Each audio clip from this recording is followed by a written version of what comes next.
Ravens flock. The flock rundown is the place to be.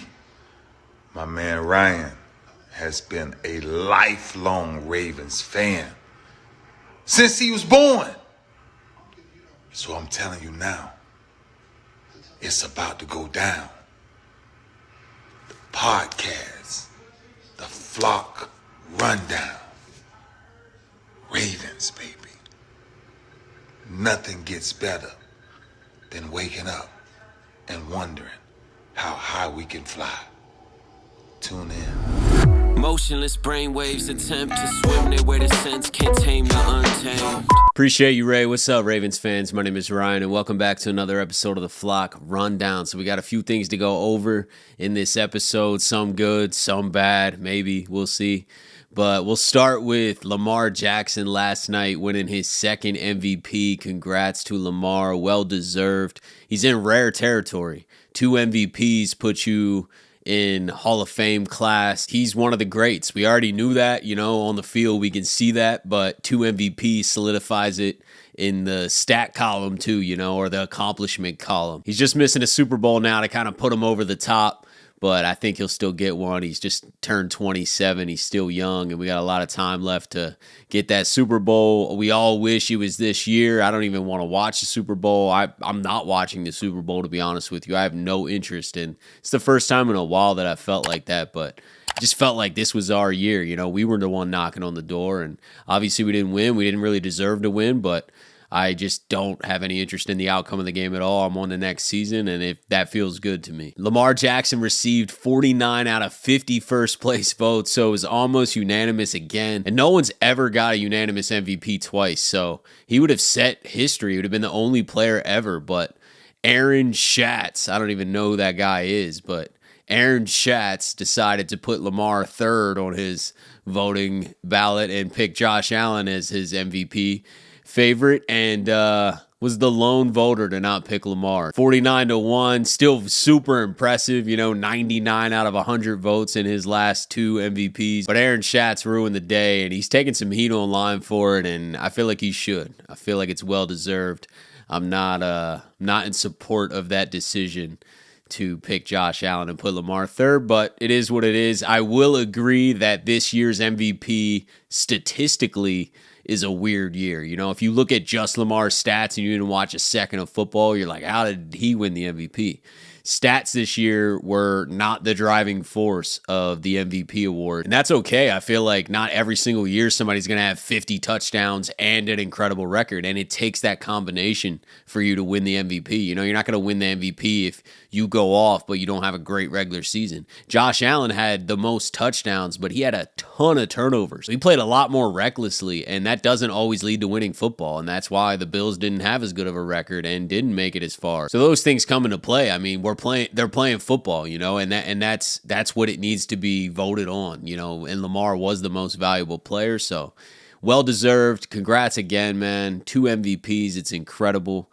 I wouldn't be shocked if he got another one at some point in his career, but it's definitely all about that Super Bowl moving forward. Now we'll shift to some not-so-positive news that's been swirling, and I've been kind of trying to gather as much information as I could before I came on here and talked to you guys, but I don't think there's a lot of information out there, and that's this Zay Flowers situation. So if you guys haven't heard, I'm sure most of you have by now. A lot of other content creators have been talking about it and whatnot, but Zay Flowers is under investigation for domestic assault. And his girlfriend or ex-girlfriend, I'm not exactly sure the situation, filed a report from an incident that allegedly happened on January 21st, so 3 weeks ago now, in Baltimore. She then left and went back to Boston and filed a police report that there was an assault that took place on January 21st. And now Boston has communicated with Baltimore, and Zay Flowers is being investigated for domestic assault.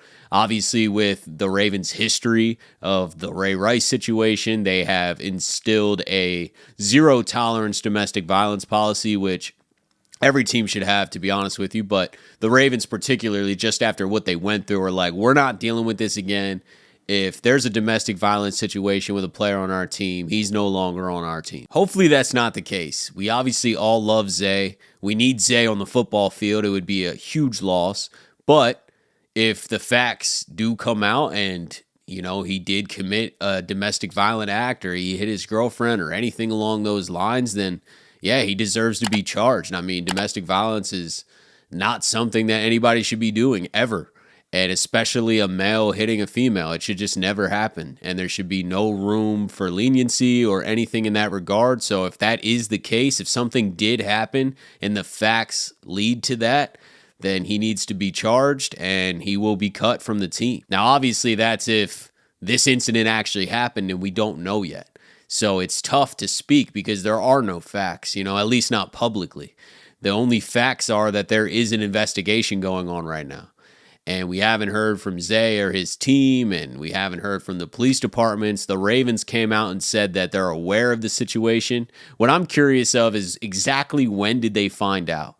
That's the only thing that I'm really curious about, because this incident happened or allegedly happened January 21st, which was a while ago and was before the AFC Championship. So did the Ravens know? Was Zay transparent about any incident happening? Or was it just an argument and they broke up and she moved back and Zay just didn't even feel like he needed to tell the team and they weren't aware of any, escalated situation? And then now it's coming out. I'm not sure of that. I'm not sure when they found out. That's going to be tough to gather facts. It's going to be tough to know exactly what happened there.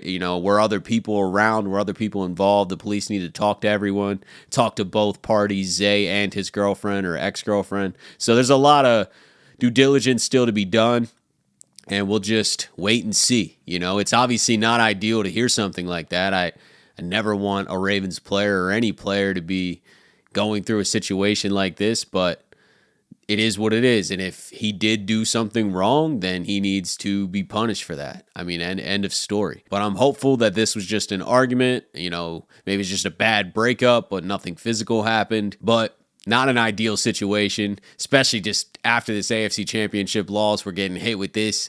Again, we lost half the coaching staff. They are starting to recoup the coaching staff. And I'm going to do another video where I deep dive into these coaches that they're hiring, but I want to wait until the staff's filled out a little bit more. I know the Ravens signed a linebackers coach and I believe a defensive backs coach. But I want to deep dive into who those guys are, what they may bring to the table. But I'll do that in a separate video. But they are starting to fill out, I guess would be Zach Orr's staff now, right? John Harbaugh's staff technically, but Zach Orr's defensive staff. So they are starting to bring in some guys, and I'm excited to really look and dive deeper into who they are and what kind of past career opportunities they've had and how they've done and what they may bring to this defense. I'm excited for draft season. I'm excited to see who they bring back. If we keep any of these free agents, I know we'll keep somebody. There's no way we're letting every single one of them walk. So do they franchise tag Matabike? Do they sign Geno Stone to a nice, team-friendly deal? Do they keep Odell? There's so many decisions to be made, and I'm excited to see what happens, and I'm excited to talk about it with you guys. So let me know what your thoughts are on this Zay situation. I know that we don't know a lot, so it's really hard to have a true, honest opinion on it because there's just not enough information. But what are your surface level thoughts and feelings, emotions about this situation right now? I'm definitely a little nervous about it. I'm not feeling great, but it is what it is. It's out of our control. So we'll see what happens. Just let me know what you guys think. As always, I appreciate you tuning in to another episode of the Flock Rundown. Have a beautiful rest of your day, and I'll talk to you guys soon. Motionless brainwaves attempt to swim their way to sense, can't tame the untamed.